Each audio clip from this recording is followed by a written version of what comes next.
Dipersembahkan oleh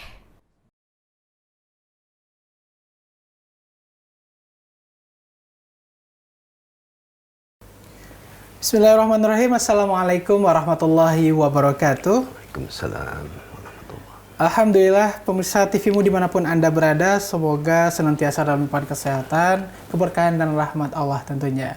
Sama sekali bersama saya Isya Marsha kembali hadir menyapa Anda dalam program Resep Ilahi. Ikhtiar meraih sehat walafiat, sehat fisik, sehat psikologis, sehat sosial, sehat spiritual. Seperti biasa, kita membahas berbagai tema-tema menarik tentunya, berbicara tentang keseharian dan persoalan kesehatan, dan dikupas langsung oleh ahlinya. Jadi bersama Dr. Sukiman Rusli, dan langsung saja kita sapa. Assalamualaikum, Dok. Waalaikumsalam warahmatullahi wabarakatuh. Alhamdulillah, Dok, ini episode kesekian ya, Dok ya. Kita bisa menyapa pemirsa, berbagi ilmu tentunya, Dok ya, berkaitan dengan resep ilahi.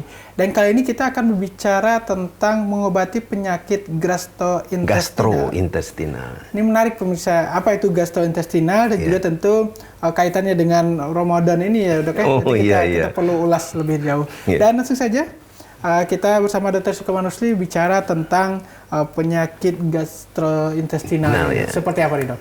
Ya, terima kasih Ihsan. Pemirsa TVmu yang kami hormati, saat ini kita akan membicarakan penyakit gastrointestinal. Gastrointestinal istilah kedokteran.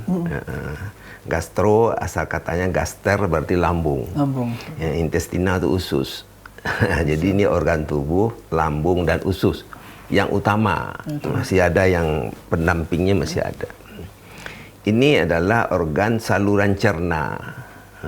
Bahasa Arabnya itu al-jauf. Oh, ini yang al-jauf. Al-jauf, ya. Jadi itu berbagai-bagai organ itu dibentuk oleh Allah Subhanahu wa taala pada tubuh manusia.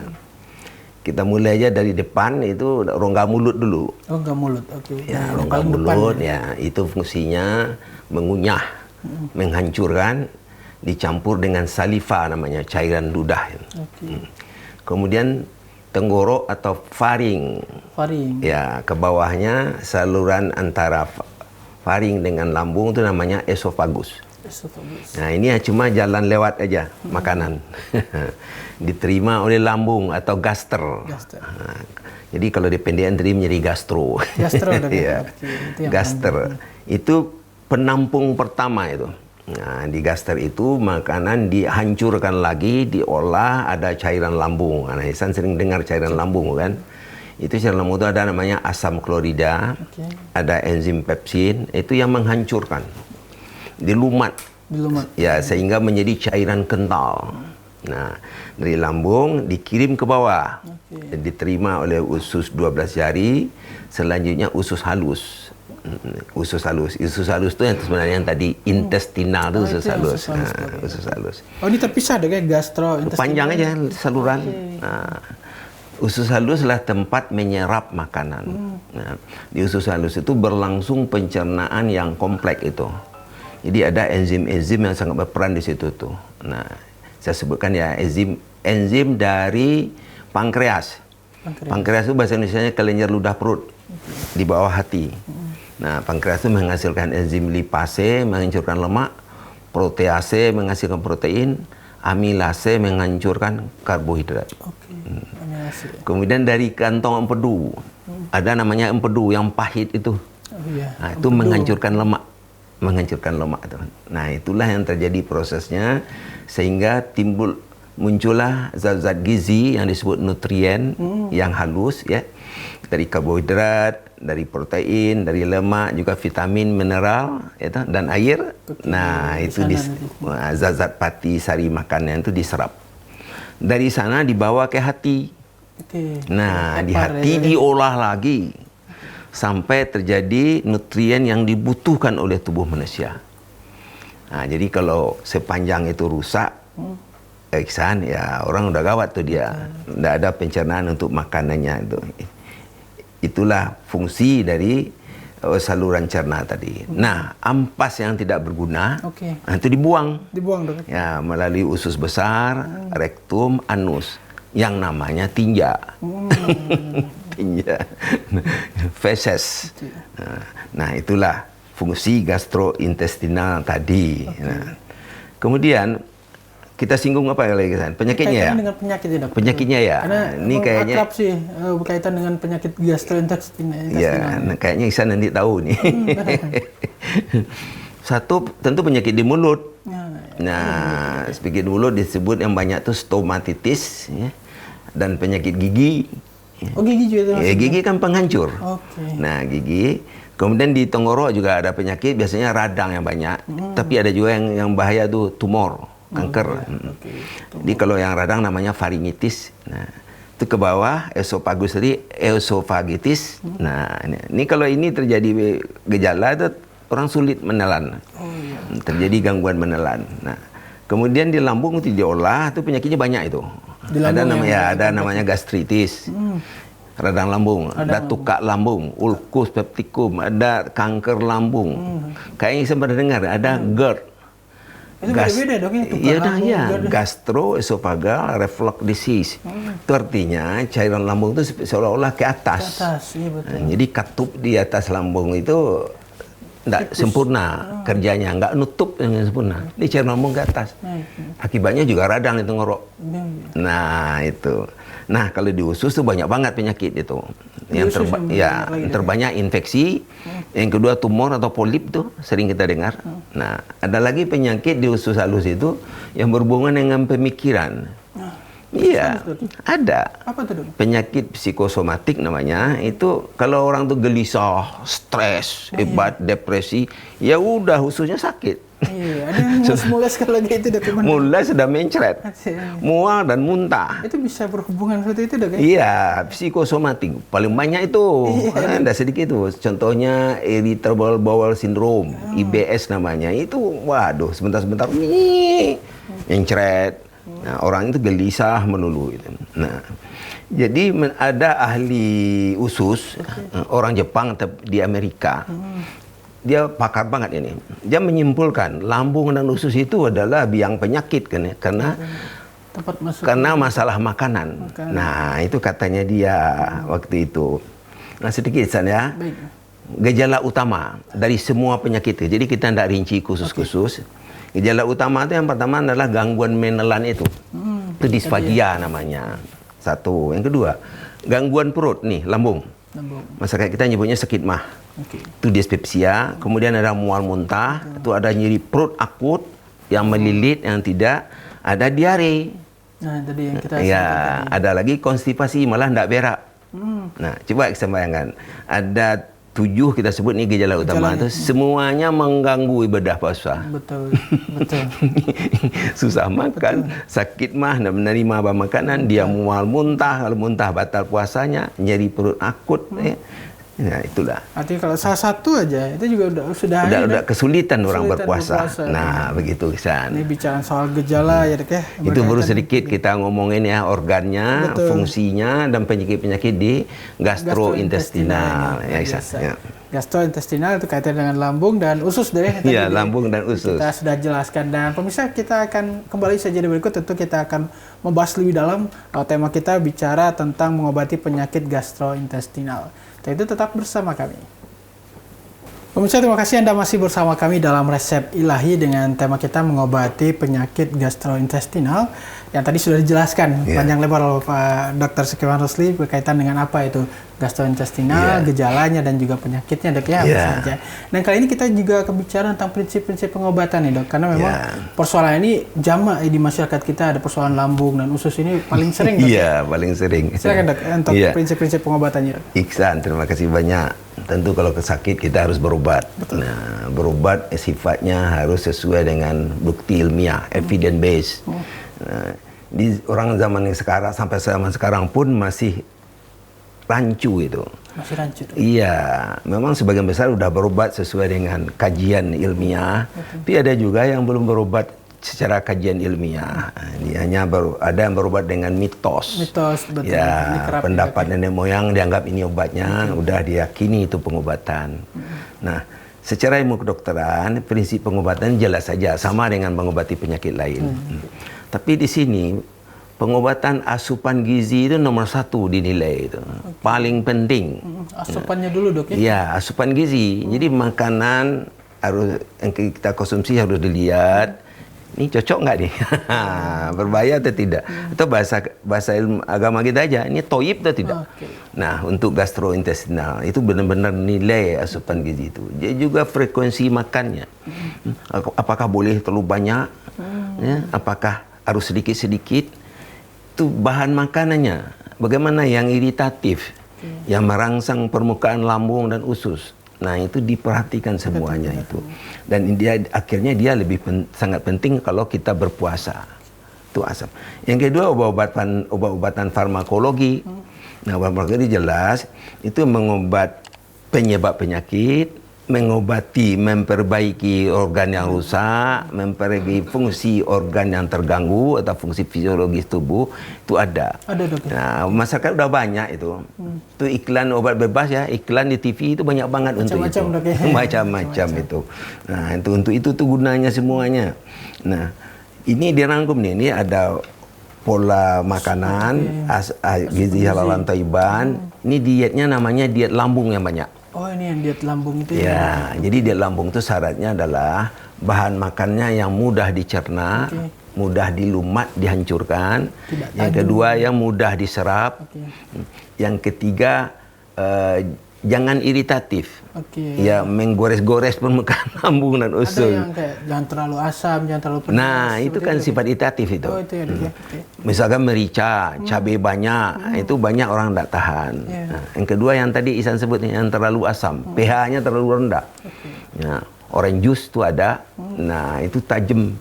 Nah, itu tidak tahan orang. Nah, di samping itu ada lagi itu bahan makanannya, misalkan tinggi lemak.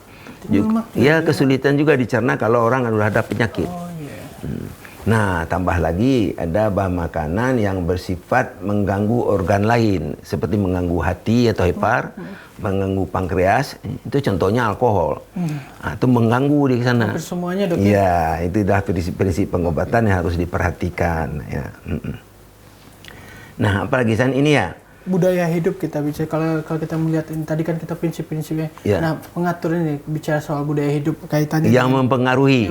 Wah, ini tuh juga banyak banget itu. Betul.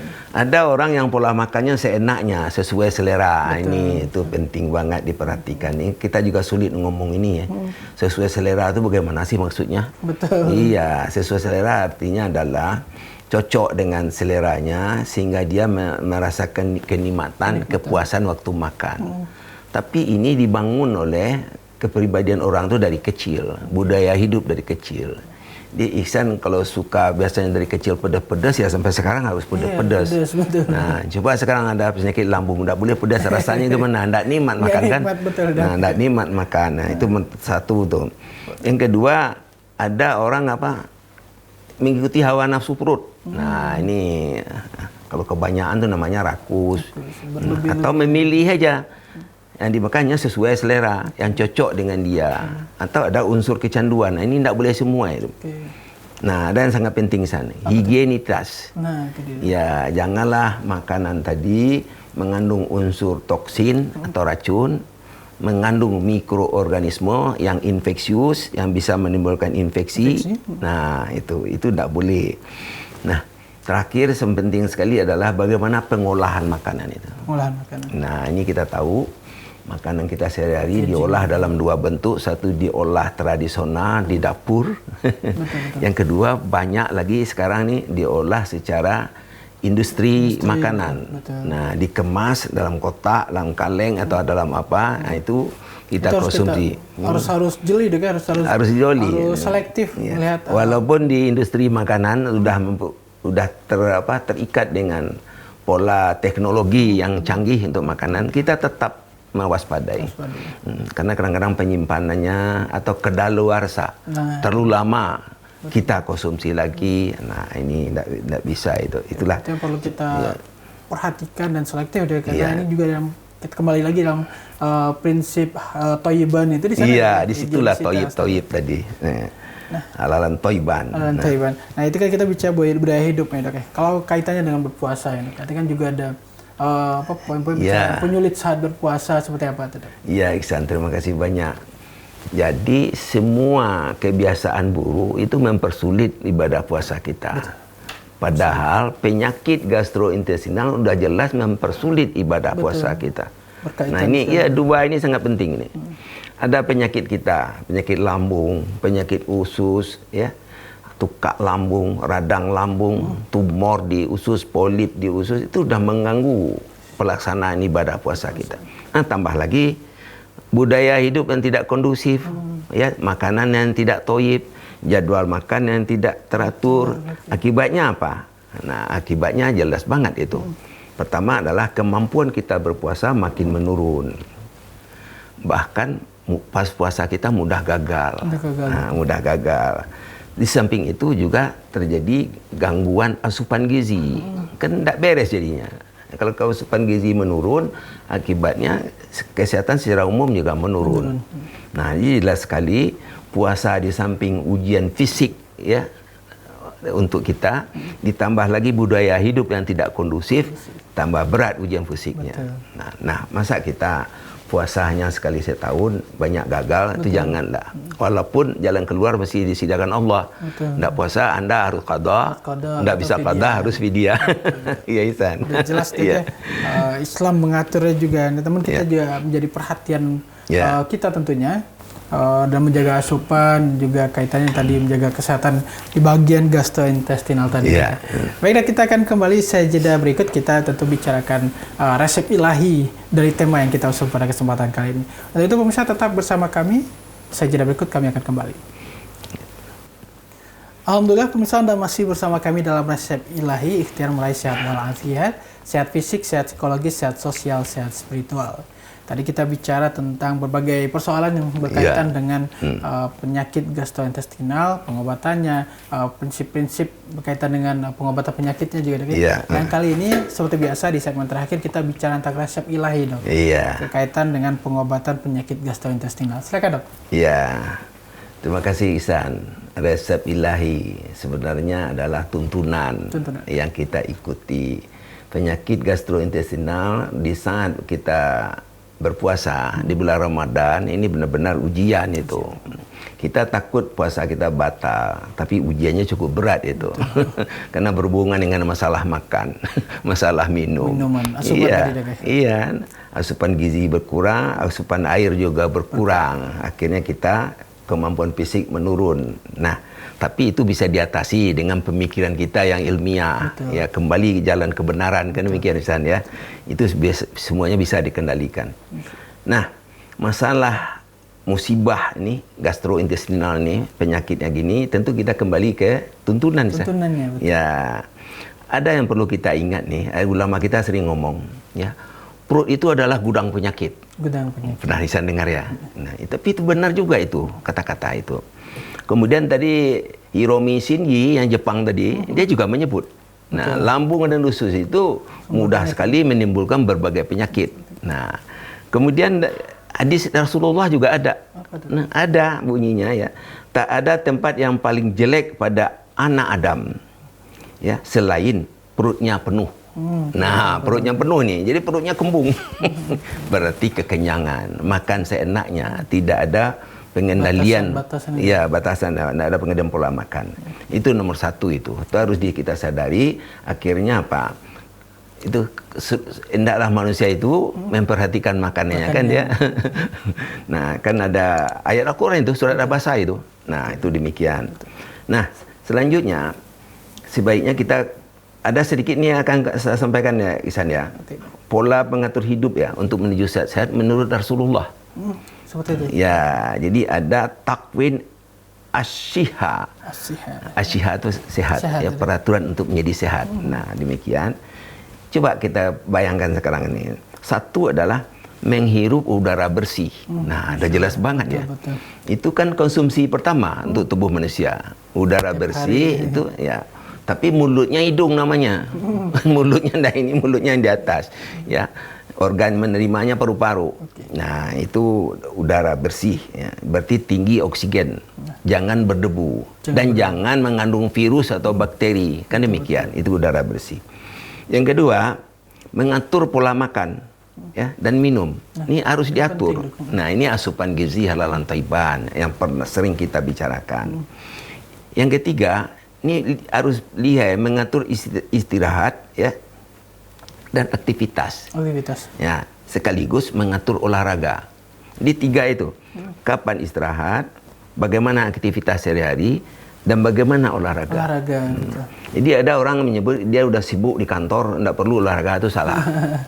Olahraga itu sangat penting, yaitu namanya dinamisasi fungsi fisiologis tubuh. Betul. Sehingga sistem sirkulasi, pernapasan, persarafan, hormon itu berjalan lancar. Nah, supaya bagus kinerja organ kita harus ada olahraga itu minimal 2 atau 3 kali seminggu. Oke. Mudah-mudahan umat muslim mengikuti ya. Betul, karena tadi juga yang soal di lingkungan kerja sudah nggak perlu olahraga karena mungkin karena kesehariannya kesibukannya nggak sempat sibuk, olahraga. ya. Tapi itu kurang dinamis ya, nggak lengkap sebenarnya. Baik.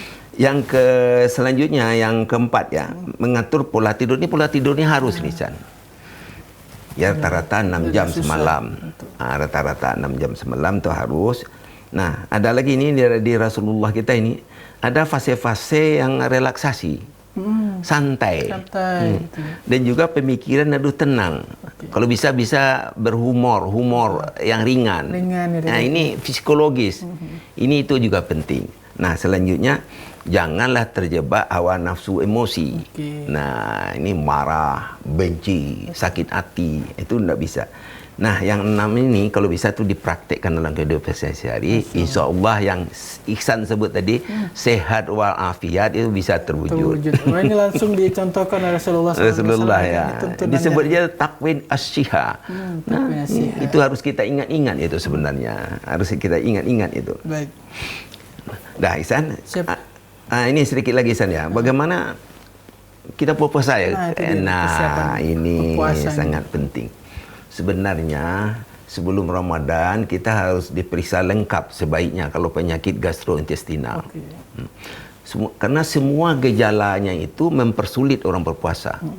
Mual muntah, ya, sakit perut, yang melilit, kan begitu? Ya, mencret, diare, ya. Sakit ulu hati kata orang, nok aja, mual, kembung. Nah, itu semuanya mempersulit orang berpuasa. Nah, itu baiknya konsultasi ke ahlinya yang mempersulitnya apakah penyakit serius atau tidak. Nah, kalau penyakit serius seperti kita harus bijak membuat keputusan apakah kita berpuasa atau tidak. Nah, kemudian kalau sanggup berpuasa boleh dilaksanakan di sana. Boleh. Tapi harus ada aturan dari ahlinya bagaimana mengatur konsumsi obat, mengatur asupan gizi, mengatur air yang masuk, segala macamnya itu. Nah, itu yang harus kita lakukan, kita perhatikan di sana. Nah, kalau kaitan dengan asupan untuk kalau kita berpuasa nih, Dok. Itu kan ada poin-poin kaitan tadi makannya, minumnya, biar dehidrasi. Kita misalkan ini penyakit apa, San? Penyakit lambung. Lambung. Lambung itu pola dietnya disebut diet lambung. Seperti yang kita bicarakan tadi. Nah, ada syaratnya diet lambung. Diet lambung itu pola makannya makan sedikit-sedikit, tapi lebih sering. Nah, itu yang mempersulit puasa. Kan nggak boleh kosong kalau. Iya, nggak boleh kosong. Nah, malam waktu kita bangun hanya tinggal sedikit. Betul. Nah, itu diet lambung. Tapi kalau usus, diare yang profus, yang banyak, itu butuh obat, butuh cairan, malah butuh cairan parenteral, infus. Nah, infus ini ada ulama menyebutkan masih boleh, tapi kalau kita kaji ini memberi cairan. Kalau orang puasa diberi cairan. Ya, sebenarnya tidak boleh sebenarnya, tidak bagus itu.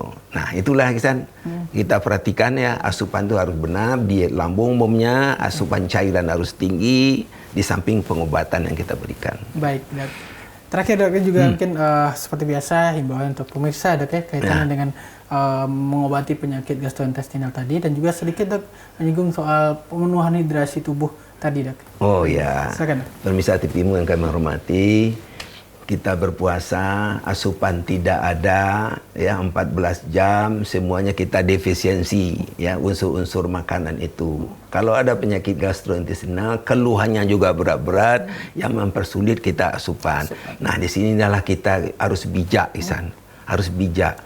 Nah, kalau berat sakitnya, konsultasi ke ahlinya. Nah, asupan gizi paling penting, Ihsan. Nah, gizi itu kalau penyakit gastrointestinal itu nomor satu dinilai itu kebutuhan air, Isan. Cairan tubuh. Iya, orang muntah dehidrasi, orang mencret dehidrasi. Jadi usahakanlah asupan air yang dalam kedokteran itu disebut aqua itu, air murni, ya ada mineral di dalamnya. Itu penting. Kalau itu tidak terpenuhi, terpaksa air kita berikan ke pembuluh darah. Nah, itu namanya pemberian cairan parenteral atau diinfus. Nah, kalau gitu udah kerja orang medis di rumah sakit. Nah, sekali lagi itu permintaan kita, Ihsan. Kita harus bijak ya membuat keputusan dalam menghadapi ibadah puasa. Insya Allah. Baik, terima kasih Dok ya poin-poin yang disampaikan dan juga menjadi inspirasi dan edukasi buat kita semuanya tentunya bagaimana mengobati penyakit gastrointestinal yang tadi berkaitan dengan lambung dan usus yang kita tahu tadi seperti yang disampaikan menjadi salah satu sumber penyakit, Dok ya. Kalau kita tidak bijak, nah itu kita dituntut untuk bijak dalam hal ini. Baik, sekali lagi terima kasih dan pemirsa demikianlah diskusi kita dalam resep ilahi kali ini dengan tema mengobati penyakit gastrointestinal. Untuk itu saya Samarsyah bersama Dr. Sukuman Asli serta segenap kru yang bertugas undur diri di hadapan Anda. Terus saksikan resep ilahi ikhtiar meraih sehat walafiat, sehat fisik, sehat psikologis, sehat sosial, sehat spiritual. Bila fisabilillah fastabiqul khairat, nasrun minallahi wa fathun qarib. Wassalamualaikum warahmatullahi wabarakatuh. Waalaikumsalam warahmatullahi.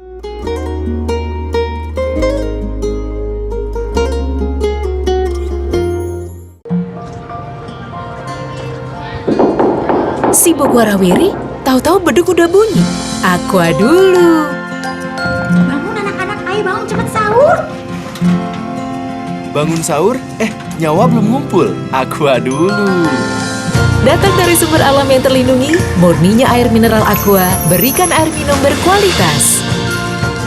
Apapun aktivitasmu di bulan puasa ini, Aqua dulu.